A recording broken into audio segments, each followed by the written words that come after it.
বিজ্ঞানের জগতের সব বড় বড় আবিষ্কার কিন্তু বছরের পর বছর ধরে পরিকল্পনা করে হয় না।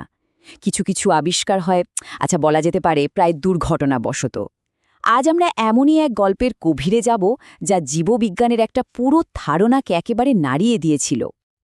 একবার ভাবুন তো, বিজ্ঞানীরা কয়েক দশক ধরে যেটা সত্যি বলে মেনে আসছেন, সেটা যদি হঠাৎ করে একটা সামান্য ভুলের কারণে পুরোপুরি ভুল প্রমাণিত হয়, ব্যাপারটা কেমন হবে?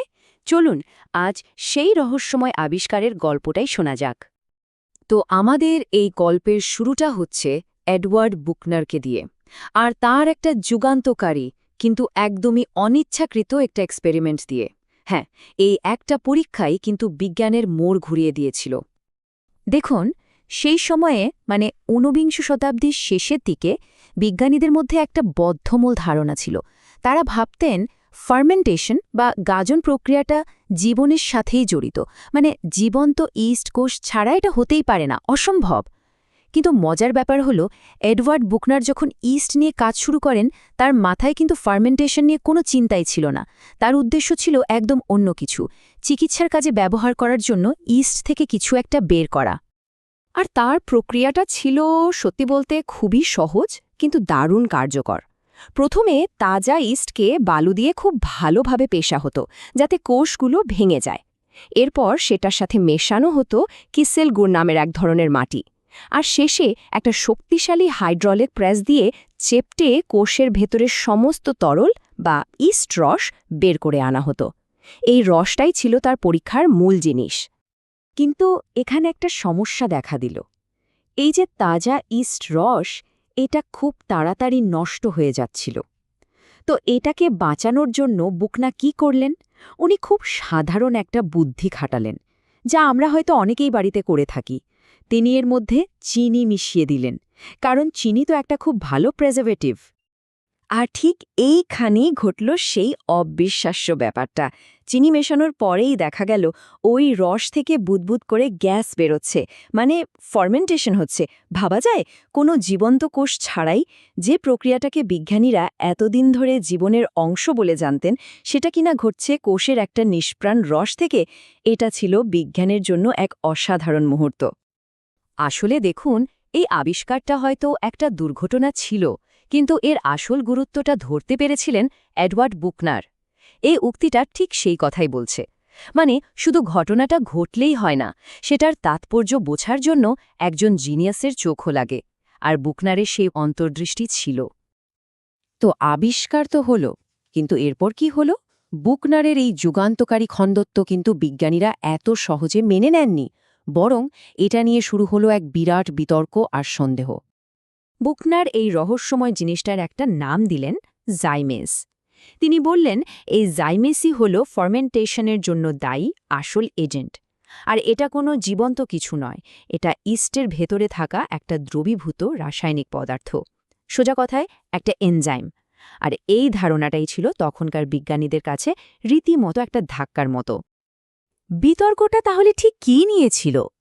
একদিকে বুকনারের থিওরি, যা বলছে ফার্মেন্টেশন ঘটাচ্ছে একটা রাসায়নিক বা এনজাইম, আর অন্যদিকে তার সমালোচকরা, তারা কিছুতেই মানতে রাজি নন।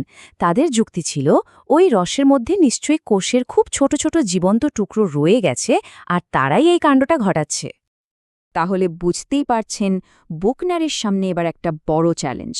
তাকে প্রমাণ করে দেখাতে হবে যে এই অদৃশ্য জাইমেস আসলেই একটা রাসায়নিক পদার্থ, কোনো জীবন্ত জিনিস নয়। তো কিভাবে তিনি সেটা প্রমাণ করলেন? তার প্রথম প্রমাণটা ছিল দারুণ যুক্তিযুক্ত। তিনি কি করলেন? ওই ইস্ট রসটাকে একটা খুব সূক্ষ্ম ফিল্টারের মধ্যে দিয়ে পাস করালেন। এই ফিল্টার এতটাই সূক্ষ্ম যে যদি কোষের কোনো ছোট টুকরোও থাকত, সেটা আটকে যেত। কিন্তু ফলাফলে দেখা গেল, ফিল্টার করার পরেও রসটা দিব্যি ফরমেন্ট করতে পারছে। তার যা কিছু কাজ করছে তা কোষের টুকরোর থেকেও ছোট, সেটা দ্রবীভূত। এর পরের প্রমাণটা ছিল আরও জোরালো। বুকনার দেখলেন, রসটাকে যদি মাত্র 50 ডিগ্রি সেলসিয়াসে গরম করা হয়, তাহলেই সেটার ফার্মেন্ট করার ক্ষমতা নষ্ট হয়ে যাচ্ছে। এটা কিন্তু জীবন্ত কোষের মতো আচরণ নয়, বরং এটা ছিল একদম ক্লাসিক এনজাইমের মতো আচরণ, কারণ এনজাইমগুলো সাধারণত খুব তাপ সংবেদনশীল হয়। কিন্তু সবচেয়ে বড় প্রমাণটা শায়দ এটাই ছিল। তিনি অ্যালকোহল আর অ্যাসিটন ব্যবহার করে ওই সক্রিয় জিনিসটাকে একটা শুকনো পাউডারে পরিণত করলেন। তারপর সেই পাউডারটাকে আবার পানিতে গুলে দিলেন, আর অবাক কাণ্ড, ওটা আবার কাজ করা শুরু করল। এবার বলুন, কোনো জীবন্ত জিনিসকে কি এভাবে শুকিয়ে পাউডার বানিয়ে আবার বাঁচিয়ে তোলা যায়? একদমই না। আর সব শেষে এলো সেই চূড়ান্ত প্রমাণ, যা নিয়ে আর কোনো তর্কের জায়গায় রইল না। বুকনার ইস্টকে 100 ডিগ্রি সেলসিয়াসে 6 ঘন্টা ধরে ফোটালেন, মানে ইস্টকে একদম পুরোপুরি মেরে ফেলা হলো। এরপর সেই মৃত ইস্ট থেকে রস বের করে তিনি দেখালেন যে সেটাও চিনিকে ফার্মেন্ট করতে পারে। ব্যাস, এর মাধ্যমে এটা জলের মতো পরিষ্কার হয়ে গেল যে ফার্মেন্টেশনের সঙ্গে ইস্ট কোষের বেঁচে থাকার কোনো সম্পর্কই নেই। তো বুকনারের তত্ত্ব তো জিতে গেল, কিন্তু গল্পটা এখানেই শেষ হয়ে যায়নি। এরপর সামনে এলো আরও একটা নতুন রহস্য, এমন একটা কিছু যা হয়তো বুকনার নিজেও কোনোদিন ভাবেননি। পরবর্তীকালে বিজ্ঞানীরা একটা অদ্ভুত জিনিস লক্ষ্য করলেন।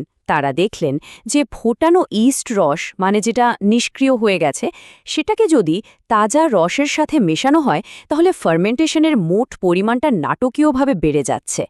কিন্তু কেন? অনেক খোঁজাখুঁজির পর রহস্যের সমাধান হল। সেই গোপন উপাদানটা ছিল ফসফেট।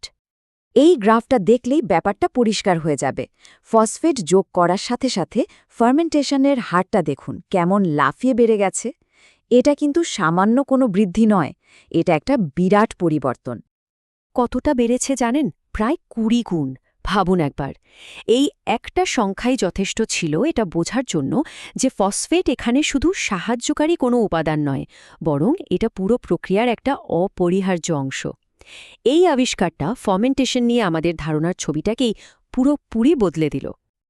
আর সবচেয়ে মজার বিষয়টা হলো, ফসফেট কিন্তু শুধু বিক্রিয়ার গতি বাড়িয়ে দিয়েই হাওয়া হয়ে যায় না, এটা আসলে বিক্রিয়াতে সরাসরি অংশ নেয় এবং খরচ হয়ে যায়। অনেকটা গাড়ির জ্বালানির মতো, যতক্ষণ জ্বালানি আছে মানে ফসফেট আছে, ততক্ষণ বিক্রিয়ার গতিও রকেটের মতো। যেই ফসফেট শেষ, গতিও আবার আগের মতো ধীর হয়ে যায়। তার মানে শেষ পর্যন্ত আমরা কি বুঝলাম? ফার্মেন্টেশন আসলে একটা মাত্র এনজাইমের কাজ নয়, এটা একটা জটিল, অনেকগুলো ধাপের একটা রাসায়নিক পথ, একটা কেমিক্যাল পাথওয়ে, যেখানে জাইমেজ তো আছেই, কিন্তু ফসফেটের মতো আরও অনেক উপাদান খুব জরুরি ভূমিকা পালন করে। আর এই আবিষ্কারটাই কিন্তু আধুনিক বায়োকেমিস্ট্রির দরজা খুলে দিয়েছিল। এটা আমাদের দেখিয়েছিল যে জীবনের প্রক্রিয়াগুলো আসলে জটিল সব রাসায়নিক বিক্রিয়ারই খেলা। বুকনারের এই পুরো গল্পটা আমাদের একটা খুব গুরুত্বপূর্ণ জিনিস শেখায়। সেটা হলো, বিজ্ঞানের সবচেয়ে বড় কিছু আবিষ্কার কিন্তু অনেক সময় একদম অপ্রত্যাশিতভাবে আমাদের সামনে চলে আসে। আর এটা আমাদের ভাবতে বাধ্য করে, তাই না, যে আজকের দিনের ল্যাবগুলোতেও হয়তো এরকম কত বিশ্ব পরিবর্তনকারী দুর্ঘটনা ঘটে চলেছে, যা শুধু সঠিক পর্যবেক্ষণের অপেক্ষায় আছে।